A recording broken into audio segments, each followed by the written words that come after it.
Jeff Raspe here with you on 90.5 The Night Brookdale Public Radio. I am joined virtually by my friend Mike Montali of Hollis Brown. How are you, sir? I'm doing all right. How you doing, Jeff? As good as can be, I guess. I hear you. I hear you. Thanks for having me, though. It's good to catch up with you. Yeah, definitely. It's weird, as a station we've kind of over the years been one to, have anywhere from one interview guest a week to, I'm sure there were weeks we had as many as 7 or 8. And then to go through most of the last 10 months or so with none has been a little weird. I'm sure you got better at just talking then, Yeah. right? Filling some space with your musings. Yes. But, eventually it was pointed out, let's try it this way, see how it goes. So thanks for being a part of it. And we'll see how this goes. So the first thing we have to mention is that February 19th, which is a Friday, you guys will actually be playing a live in-person show in front of some people at the Vogel at the Count Basie Center for the Arts, which is their new quote-unquote club atmosphere type space. It's kind of a black box space, so it's not the sit-down theater. It will be sit-down because they're not allowed to have a few hundred people standing shoulder to shoulder. So there'll be I guess 4 tops, 6 tops, 8 tops, tables and chairs for people at the Vogel, which is right next to the Count Basie on Monmouth Street in Red Bank. And I wanted to ask you, because you guys have been probably one of the very few bands who have actually, not been on tour, obviously, but have probably played more live shows with or without an audience than most bands have during the last 9 or 10 months. How have you been finding that? Well, it's been tricky, but I think you're right. We probably have played more than 99% of bands, especially in the Northeast. We've been navigating it. At first, we were like everybody else trying to do live stream shows, and it was all right. But then after a while, we said, we got to figure something out. So me and John came up with a concept of the Great Lawn Tour, as I called it. Oh, yes. And we reached out to, just kind of the people we knew who supported us in the area, New Jersey, upstate New York, Pennsylvania, Connecticut. And we said, hey, we know this is a strange time. We don't really want to get anything irresponsible in terms of the number of people together. But, if you got 15 friends or 20 friends and you want to hang out in your backyard, nothing inside, and it's a nice weekend day, we'll come. We'll bring the PA. We'll kind of just hang out in the back and have a few beers and play some music. And so it kind of steamrolled where we didn't know what to expect, if anybody would be interested or whatever. And we wound up playing every Saturday from July 4th until probably Thanksgiving. Wow. Believe it or not. Yeah, and just kind of people's backyards and get-togethers. And it was not anything where there was an incredible number of people. It was all just kind of feel-good energy and a group of friends. Everybody had did the right thing, and nobody got sick, thank goodness. And so we kind of just put it together, keeping it outdoors. And then we've got a few people who asked us, hey, what do you think about doing some indoor stuff? And we said, well, as long as it's state regulated and, we're not out there really too much, just shaking hands with every single person. We kind of are following protocol. We go on stage, we go backstage. We're not really allowed to be out in the audience. So we said, yeah, there's nothing like playing in front of live people. I don't care what everybody says about live streams. I think everybody's over it. And for us as musicians, after that jolt of playing it, even when there are 5 people there, it's around a campfire or whatever, there's something special about that we continuously chase for better or worse in our professional lives. So So we decided to do it, and the Vogel in Red Bank reached out, and I know they're doing responsible shows and the Sellersville Theater in Pennsylvania. So we're kind of keeping it lit. And we did one in at the City Winery in New York before the city shut down. So they're all kind of free for the most part. Now they're starting to charge, but for a while they were all, and just kind of donation-based stuff. But we're just picking and choosing things that we feel the people are very responsible with, and Mm. really reputable places and stuff like that. So yeah, we've got not too many, but we've got a couple, and we're kind of excited about it. Well, yeah, which and once it got cold, I think that was kind of um, the concern for a lot of the bands that were doing some outdoor shows, and people sort of blocked off in their little squares and stuff like that, which was going okay, but we all knew, especially here in the Northeast, that eventually it would be too too cold to do that. And I must say, I caught at least one or two of you and John doing a live stream, and it was great. And then you have other people like Jesse Malin, who've eventually come around to um, getting the concept of doing the live stream. Certainly early on, he was. I mean, anyone who's ever seen him knows that he's somebody who really feeds off the energy of the audience. And when you don't have an actual audience, it's got to be almost like handcuffing somebody like him, or you guys for that matter too. Yeah, But absolutely. It was definitely an adjustment, and look, I think there needs to be something to be said about we're working musicians. We don't have the comforts of some of the biggest stars on the planet who, can sit back for a few years, not do anything, and just keep the lights on.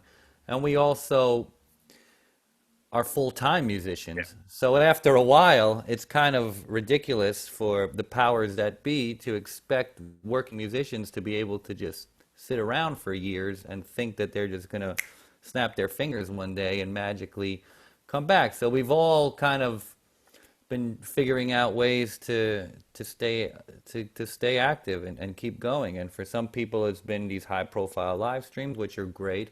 But for us, we're kind of a rock band, and we like to, I don't know, there's something about the energy and the yeah, push of actual connection with and people that's that we weren't getting when we did a bunch of everything, as you know. I mean, we did so many different types of things. And once we got that little taste of, hey, there's actually somebody right there who's even more than 6 feet away, but they are right there, yeah, even if it's man, we only couldn't go 12 of back. you. Yeah, yeah, Um, couldn't go back. yeah, and And that's I think something that a lot of the and I mean a lot of the folks have kind of learned on the fly. I mean, Jesse is certainly somebody who learned on the fly, and then other folks have, I think, taken the opportunity to um, rearrange a lot of their songs to be pared down, which they probably wouldn't have done otherwise. And somebody like Brian Fallon did essentially an interview show week after week with some of his favorite songwriters who happen to be friends of his. I used to watch every week. I'm not even a songwriter, but I found it really interesting the conversation of two songwriters talking. yeah, and it's been nice to see people growing as musicians and artists, and not just, it's very easy to say, okay, we just make our record, we go on the road, we go to the merch table, we do Yeah, this, and you just keep in the cycle of that. But this, for better or worse, put everybody, and no matter what profession you're in, out of your comfort zone. Look at you. You're doing yeah, a Zoom call with me right now. Probably never thought you'd be doing that, however yeah. many Well, years that's into your true. career, right? So, we've all just been trying to keep going, and I think that's perseverance in music as an artist and all that is really important. So, for our band, we've just been writing a lot. We've taken the opportunity to really write a tremendous amount of new material, and like you said, it's been kind of cool because we've been playing so many songs that we would normally never even consider throwing in our live set, Yeah. but when you're in a random backyard and somebody shouts out something off of your second album that you haven't played, you're like, well, it's not a big deal. Let's just have fun with it. And so we kind of stretched, and it's been really, really good for us as a band, to tell you the truth. Oh, awesome. Yeah. Yeah. I mean, as weird as it is to say, I think a lot of bands and artists are going to, will look back and say the same thing and part of it is getting out of the cycle of write, record, tour, write, record, tour, write, record, tour. And, I'm expecting a tidal wave of records, books, movies, just when Yeah, all of this is over, absolutely. it's just all gonna come out. Yeah, and we'll have a couple of those ourselves. So, yeah, and I think that that's good. I think that that's really good to see, uh, hopefully, an explosion of not only the entertainment industry, but all types of Yeah, industry once people feel comfortable enough to go out and kind of resume their normal livelihoods. yeah. So it's cool. So Friday the 19th of February at the Vogel at the Basie, and you guys are going to be doing a Hollis Brown set and a Velvet Underground set. That's right. Because did you guys ever actually get to do that Velvet Underground tour that you were going to do probably over a year ago, right? Yeah, that was our first tour that got canceled was this Velvet Yeah. Underground tour, and then we never got a chance to do it. So, and I don't think we will do it at this point because we're kind of looking forward. It's like, we don't need to do that again. So this will be one of the few shows Yeah. that we play the Velvet Underground record in full. That isn't, we did one live stream throughout the pandemic, but we never really did it in front of a live audience. So this will be one of the few chances to catch it. And it's kind of fun because it's two sets for us. We get to play our songs and then we get to come out and do. So it'll be a lot of music and a lot of fun. Yeah, and I know I'm sure you've told me this before that the Velvet Underground were um, one of those building block bands for Hollis Brown, which is interesting to me because I probably wouldn't have like if you'd asked me to name 10 bands that I think influenced Hollis Brown, I'm not sure I would have said Velvet Underground. Other than, you guys are probably all of the right age to have sort of discovered them, 15-ish years after the end of them. But More like 30 years after the end of them. well, that's true. Yeah, now that I Yeah, think about it. yeah. Uh, but Crazy. they like their sound doesn't seem to appear in your sound as much as some other bands from the 60s. Yeah, well, I think when we were first starting out, me and John in that garage in Queens, and we were writing songs, we were deep into great songwriters, especially American songwriters. And so Lou Reed, coming from being born and raised in New York City, with John, a lot of the people that were our peers at the time, especially in our age or whatever, there was more of a hip hop thing or more of a heavy metal or like, there was the big New York hardcore kind of punk rock thing, but there weren't many bands that were able to have poetry in their writing and have that artistic approach to the craft of songwriting as well as a cool sound. Like I don't think our sound is as cool or as, you know, abstract as theirs. We're a little more straight ahead in the Credence kind of mold, but the songwriting was something that, and me and John were trying to learn how to write songs. So listening to those Velvet Underground songs, really, we learned a lot from that. And when David Bowie, Ziggy Stardust, and Aftermath by the Stones was a big one for us at the time, and all the greats, the Beatles, Led Zeppelin, just like the greats, the titans of rock and roll music, and the Velvets snuck in there.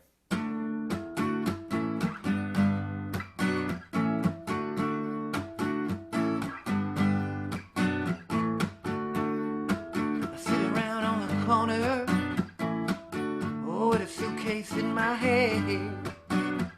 Jack's in his coat and jeans, she's in a vest, and I'm in a rock and roll band. roll around in a pink backhat gin. Oh, honey, those were different times. All the poets, they studied rules of verse, and the women rolled their eyes. Sweet Jane, Sweet Jane, Sweet Jane. Well, Jim, he's a banker, and Jane, she's a clerk. Save up most of their money when they come home from work. I sit around by the fire time, the radio does play. Well, march of the wooden soldiers and all your protest kids with, you can hear Jack say, Sweet Jane, Jane, oh, Sweet Jane. Some people, they like to go out dancing, and others, they have to work. And then there are those people, they're gonna tell you that everything is just dirt. Oh, women never really faint, and villains that blink their eyes. The children are the only ones who blush. Honey, life is just to die. But anyone who ever had a heart, they wouldn't turn around and break it. Anyone who ever played a part, they wouldn't turn around and hate it. Sweet Jane, Sweet Jane, Sweet Jane, yeah, Sweet Jane, Sweet Jane, Sweet Jane, Sweet Jane. Well, yeah, because they're one of those bands, and somewhere I've actually sort of made this little list of bands that in their time were barely blips on the radar. However, the few hundred people who heard them at the time all then started bands. Yeah, definitely. And I think that we kind of see ourselves in that vein in a weird way, in terms of the chip on your shoulder. We're from Queens. We're not from the city. We're kind of from a little bit in the working class area where we've got something to prove or something like that. So, in a way that probably Bruce Springsteen felt coming from Asbury Park, Well, that's driving up to Kenny's Castaway and all that, So for us, we always kind of felt a little bit on the outside of the cool kid scene. So maybe that's where it comes from. Yeah, it's funny. I was actually going to say, being somebody from Jersey, we refer to New York City as the city, but Queens, which is actually part of New York City, you guys all referred to Manhattan as the city as well. Absolutely, yeah. I said it today. I'm like, oh yeah, I got to go to the city tomorrow. It's like, but you're kind of you're in 10 minutes from the 59th Street Bridge.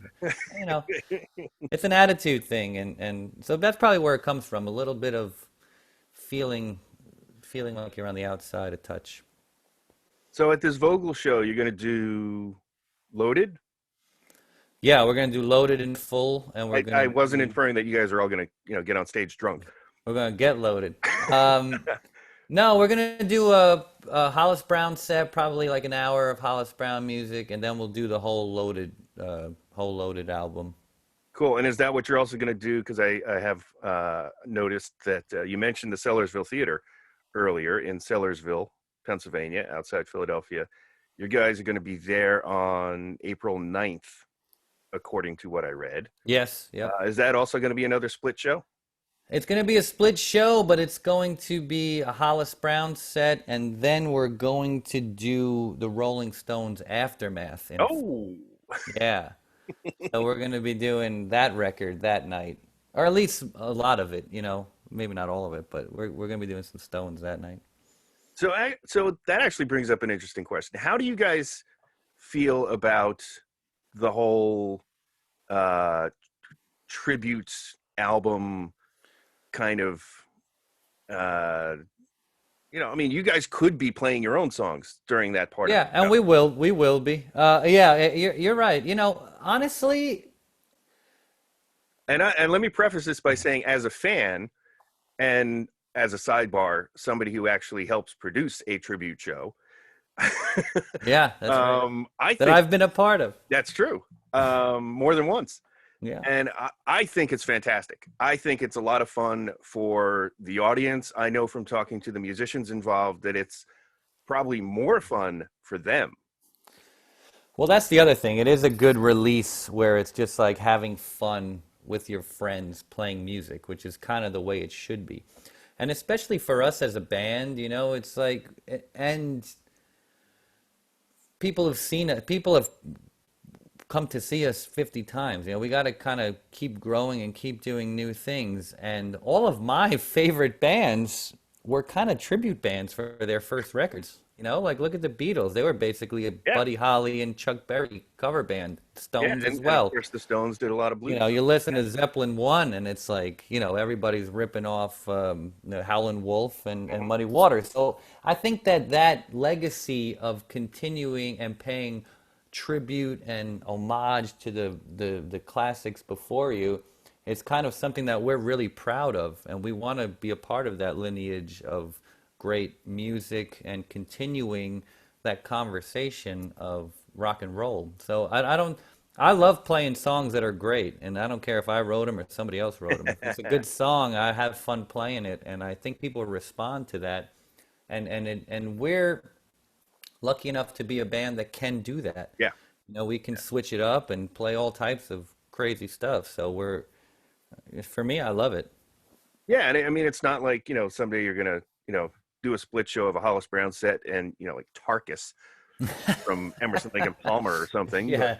No, we're pretty sure of what we can and can't do in that regard, you know. And it's been tough because it's not like, hey, you can't really rehearse for these things, so yeah.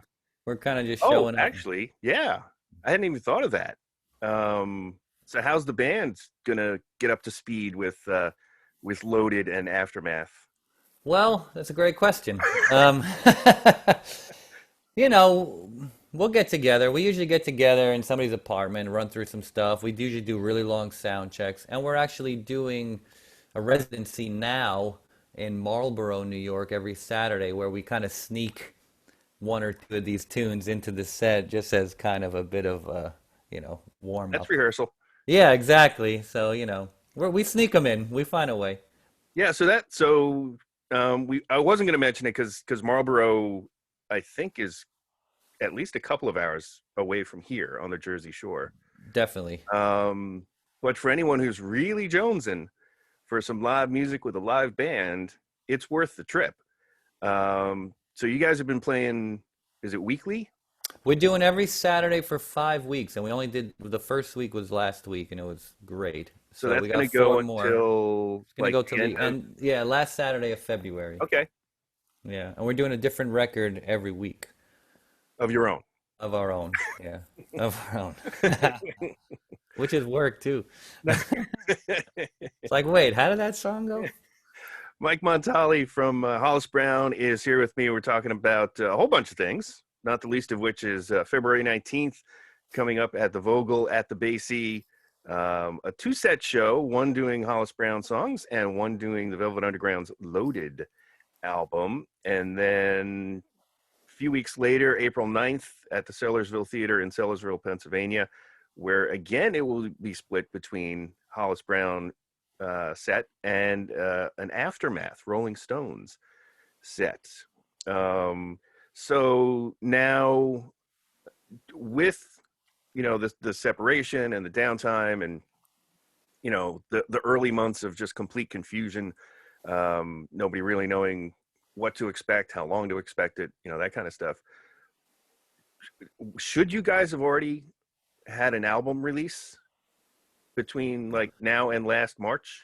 Probably, honestly. Yeah, we probably should have. But, for us, we're a little particular with our original music, for better or worse, and we wanted to do it when it's right because I really believe for a rock band, we want to release an originals album when we can tour.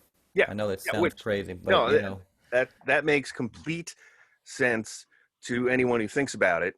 I mean, I couldn't feel more bad, more worse for any of the folks who put out records in the early part of lockdown.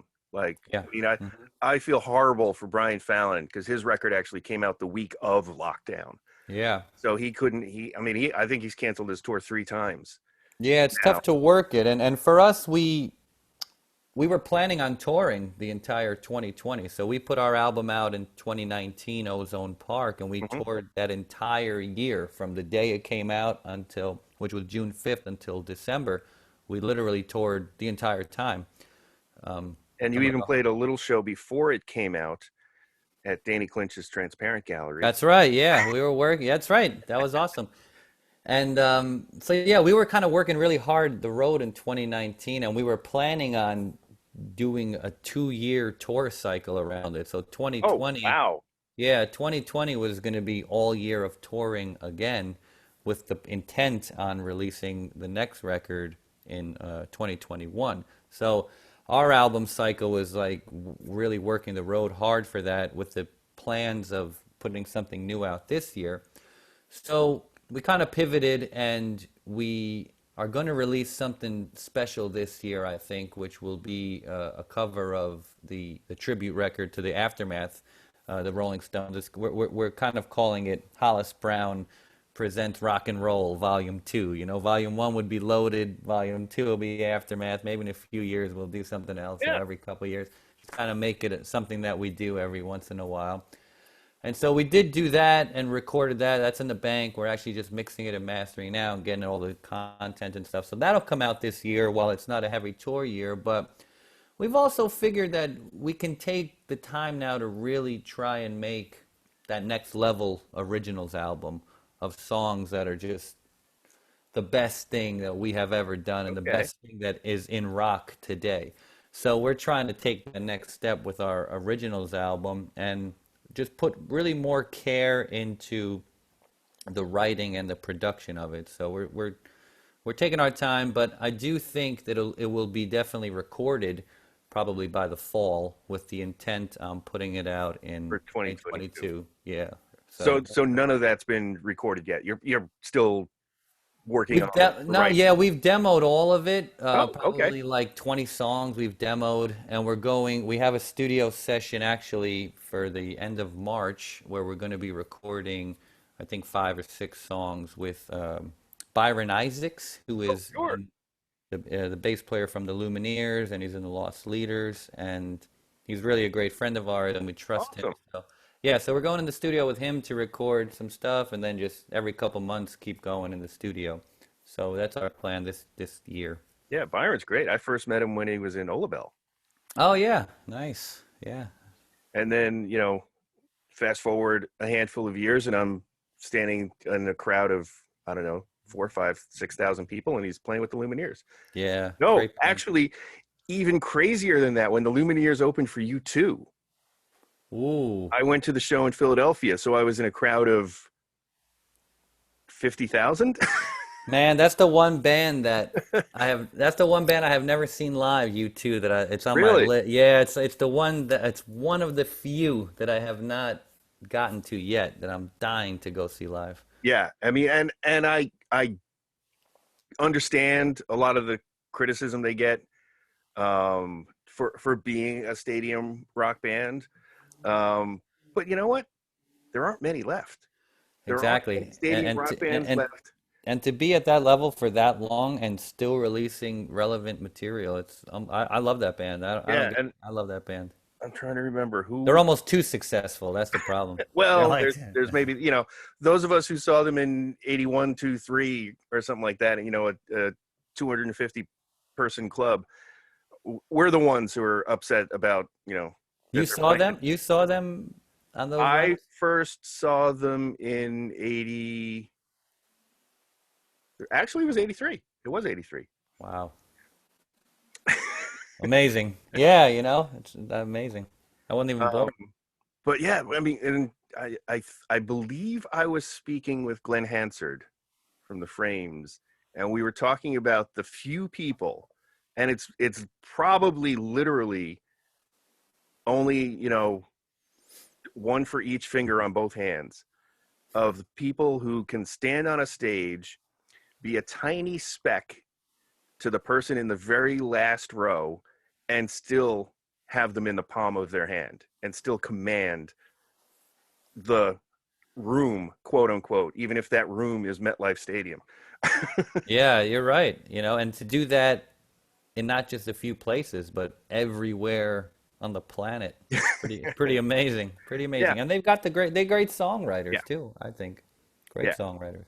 yeah. I mean, I've even said it for some of their albums that I wasn't even that big a fan of. There's always one or two songs that are cream of the crop. That's right. Always. Um, so yeah, so that's I mean, and that's kind of the level of touring that might take the longest to come back. Yeah, and that's interesting you say that because for a band like us, we're optimistic because we'll be the first ones back at the plate taking a swing, like but I don't know how long it'll be before those arenas and Yeah. acts come back. I don't know. I don't know. So you guys are, well, I guess you let the cat out of the bag that you're going to be releasing Aftermath. Yeah, we don't know when or how or why, but why? Because we loved it and we feel passionate about it. But yeah, we recorded it. It's in the bag, and we're talking with our record label now, Mascot Label Group, great label out Hmm. of the Netherlands, and just releases some amazing music. Um, yeah, so we're talking with them about how to do the kind of two release plan. How to Yeah.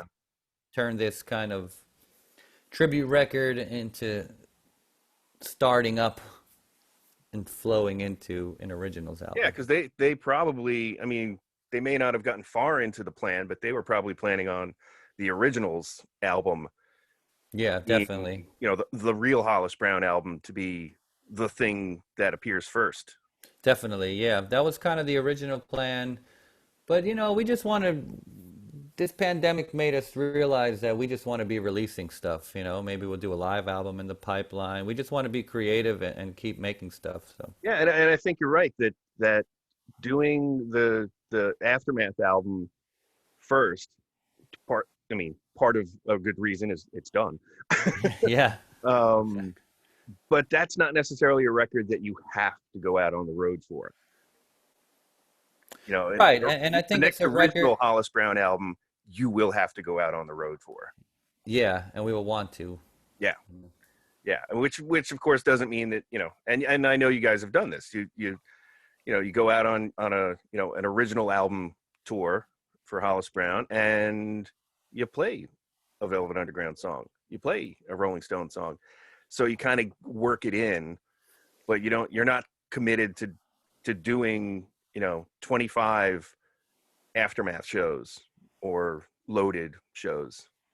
Yeah, and I think that, it's just it's music that's touched us and we want to be able to let people know that it did do Yeah, that to us. It's coming from a place of love, so yeah, yeah. And I think, I mean, I'm guilty of this, that some classic albums, yes, but have I bothered to pull it off the shelf over there well, it's funny you say that and because listen when to we it were in the talking, last 20 yeah, man, I know. It's funny you say that because when we were talking about which one to do, we were throwing around, so many of those records that really we love, like Zeppelin 4 and a blah blah blah, and we're like, when you think of like the Stones, you think of all of these albums and all these classic records, and you start to realize that just covering that would be like karaoke, It would, yeah, but that early Stones material, the Brian Jones kind of world music influencey stuff, a lot of that nobody knows. Like there might be, especially the American version of Aftermath, there's a couple big songs on it,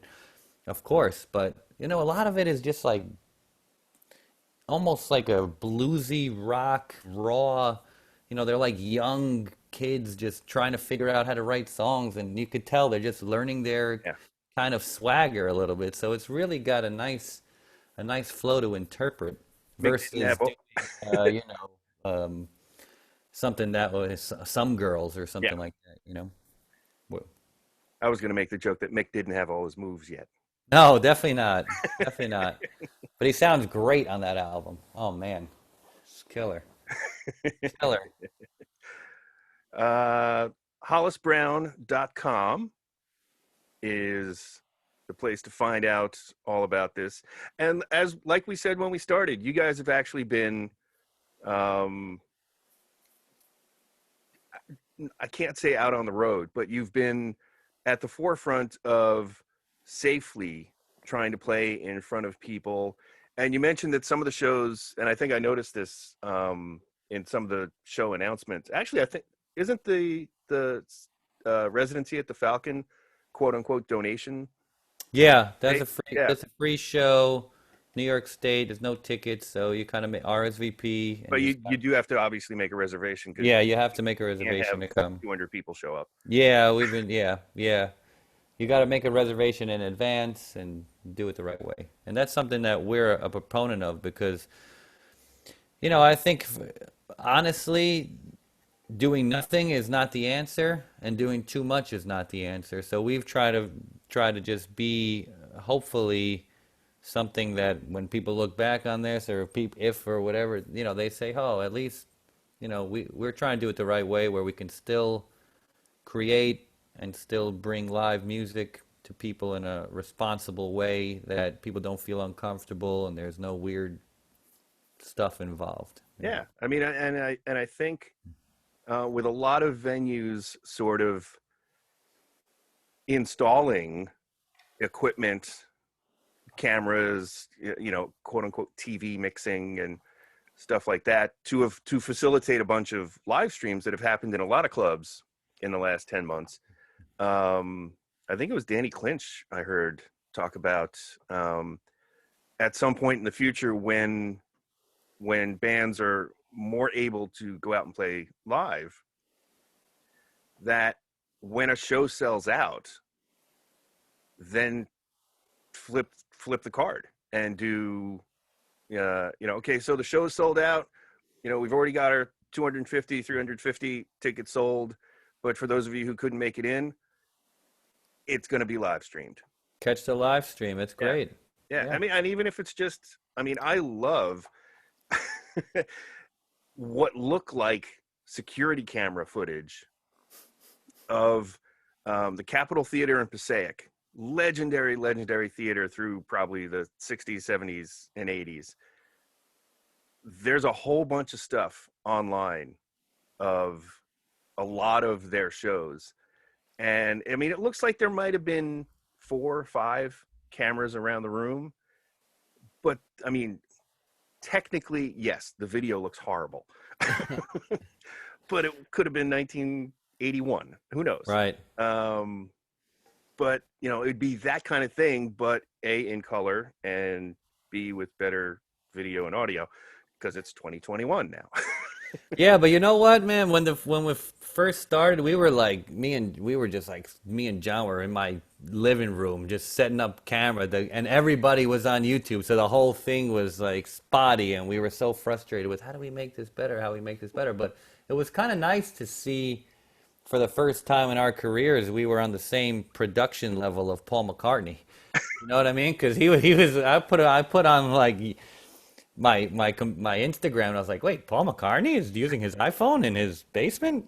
All right, we're on the same playing field. The world, it's a whole new world out there. That's the weird thing, is it leveled the playing field. Yeah, I was like, the lead singer of Coldplay is doing a Facebook Live video? What's going on? With his phone propped up, Yeah. probably on a music stand. Yeah, and it's cutting out just like mine was. Mike Montali from Hollis Brown here with me on 90.5 The Night. HollisBrown.com, February 19th at the Vogel at the Basie. It is ticket That one you have to buy a ticket for. Yeah, that one and the Sellersville are ticketed. And for the Vogel, you go to thebasie.org to get tickets. It is obviously under capacity, so tickets are not as plentiful as you might think they are. So if you are interested, and I for one am, well, everybody knows how many live shows I would see in a year or a week for that matter. Mm. I actually count at the end of 2020, I counted how many live shows I ended up seeing in 2020. It was 24. And they were all in January, probably. Yes, I think all but maybe 6 were before the third week of March. Wow. Yeah, and man, the 2020 was going off to a great start for us. We played the Capitol Theater. We played Stone Pony. We were having a great Yeah. run. And we're like, man, it's gonna be a good year. We had the Velvet Underground tour booked. Played the Ram's Head in Annapolis, which is a great venue. Yeah. Yeah. So, And of course, at the end of this, hopefully there are enough venues left to route a tour, logically and monetarily. I'd really hate for all of this to end up meaning, you have to play a show on a Monday night in one city, and then your next venue is 3 days later.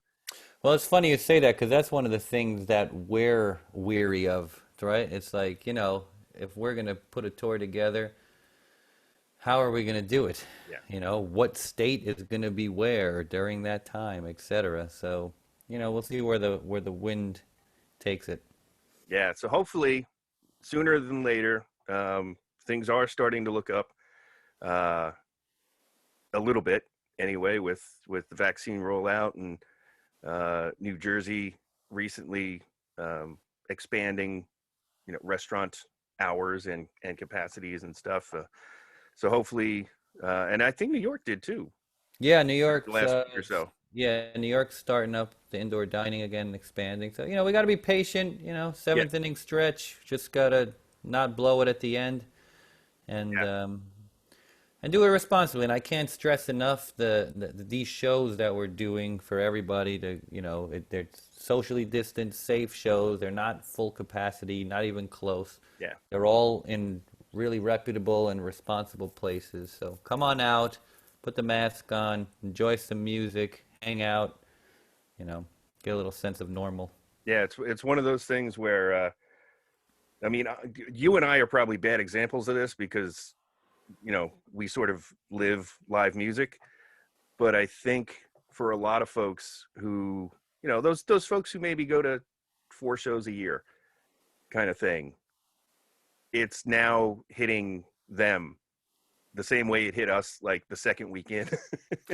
Yeah, I was almost at a point where I didn't realize how much I even missed it. Not only the feeling of it's almost like a runner's high. That's how I Yeah. describe it. When you get off stage and you can't sleep and you're just like, why do I have this crazy energy? Oh, I should be exhausted. yeah. You know? For So those of you on stage, for sure. Yeah. yeah, so getting that back, there's nothing like it. But then even, I sat in on one of the Jesse Malin live streams, I don't know, maybe a month or two ago. He asked me to come sing a song. So I went in, Hmm. and it was the first time I had heard a band like in front of me in a really long time, other than me playing with my band. And so hearing that, I was like, man, you don't realize how much you Yeah. miss it until you get a little taste, and then you're like, oh man, I Yeah. need that. And I get it that there are some people out there that this is totally foreign to, but if you're listening to us, if you're listening to 90.5 tonight, I think you're in our camp. Yeah, I would You're say. you're on the side of the fence that's really jonesing for some live, socially distanced Yeah, just responsible live rock, music. as I Yeah. call it. Responsible rock. That might be That's a new thing. That's the new genre. So the Vogel at the Basie is definitely, they've been doing a whole bunch of shows since they opened a few months ago. So they're definitely doing it right. Sellersville Theater in Sellersville, PA. I think I've noticed them doing sort of regular Yeah, I events. think they just started up again. They Yeah. just started again. And then, as you mentioned, the Falcon up in Marlboro, Falcon New and York. Marlboro. You Yep. guys there until every Saturday until the end of February. Yep. So and City Winery in New York. So you got to do the new City Winery? We did. We got to do the new City Winery. It was meant to be a live stream of. And again, there's somebody I feel horrible for. Michael Dorff, who owns all the City Wineries, he spent God knows how much Oh man, money. and it's amazing. I don't know if you've been there. I have not yet. The venue is legit, man. I can't wait for it to be bumping because it's an amazing, amazing location. And we Yeah. were one of the first full bands to do something, and that's back when New York was, I think, 25% capacity doors for a month or something like that. We snuck in because we just wanted to do a live stream. We had it planned as a live stream, and then it just so happened we were just going to go in and do it with no audience. And it just so happened that for that couple weeks, he's like, would you care if there was an audience? And we're like, that would be awesome. Let's do Oh, it. cool. We literally got lucky with the timing.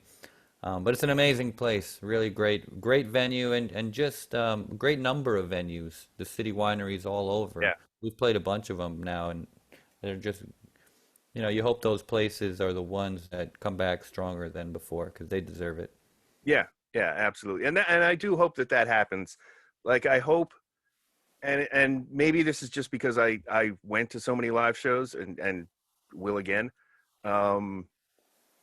With all of the distractions for your entertainment side of your brain nowadays, I was kind of noticing that it was a lot easier for some people to talk themselves out of going to a show, which I'm sure hurt the gate at some places. So I hope that when it's safe to do so again, everyone will try harder to not talk themselves out of going, the whole, oh man, I don't want to get up off the couch. I got to drive a half hour to get there. Yeah, all of that kind of stuff. the lazy Netflix vibe, right? Yeah. It's like we've all been there. We've all been there. But I think we've had enough of that by now. Yeah. And and also, it's something to be said about those particular venues because obviously you don't want any place to close, right? But there's a big difference between a place like City Winery that really does treat their artists right. Then I've played every dive bar in the country and some of the biggest venues in the country. I've been able to see the entire stretch of how music venues operate. And there's a big difference between the door deal, we don't know what your set time is, here's 2 drink tickets, now get out of here, versus a place that really cares about cultivating, great musical acts and takes care and pride in that. So we just hope that those places come out of this. Yeah, absolutely. Well, I, for one, will be happy to see you guys back on the Jersey Shore. The 19th of February at the Vogel at the Basie in Red Bank.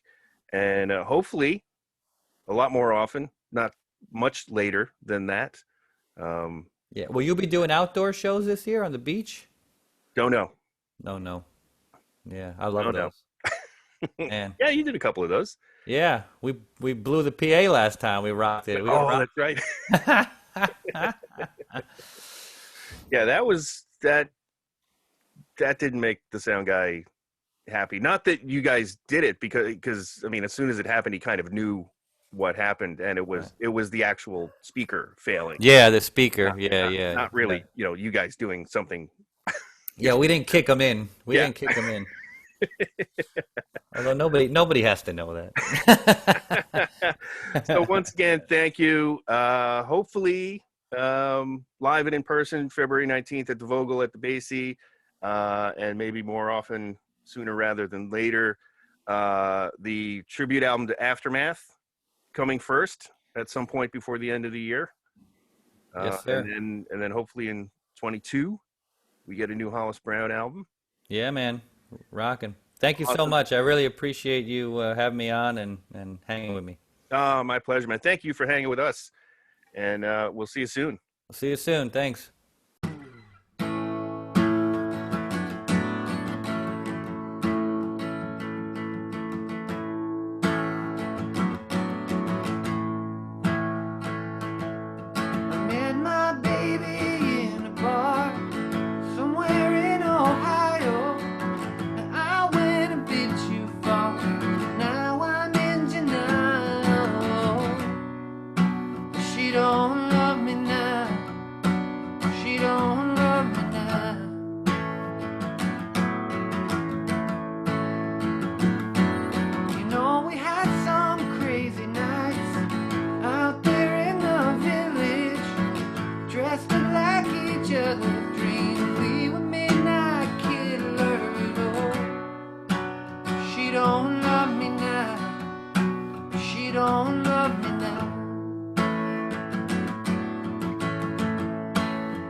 She don't love me now. She don't love me now.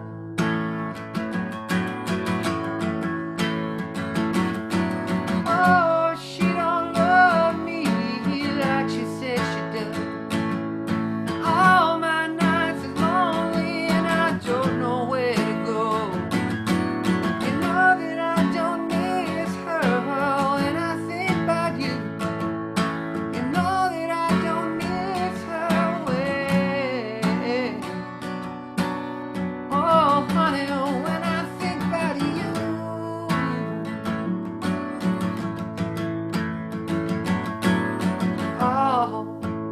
All I've got is love hanging from the cross. All I've got is all I want is all I got is time. She don't love me now. She don't love me now. Oh, she don't love me now. She don't love me now. Come on, baby. Ooh, ooh, ooh,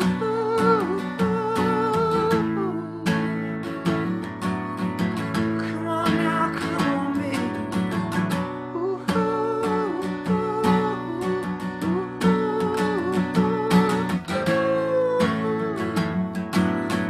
oh, no, no, no, no, no. She don't love me now.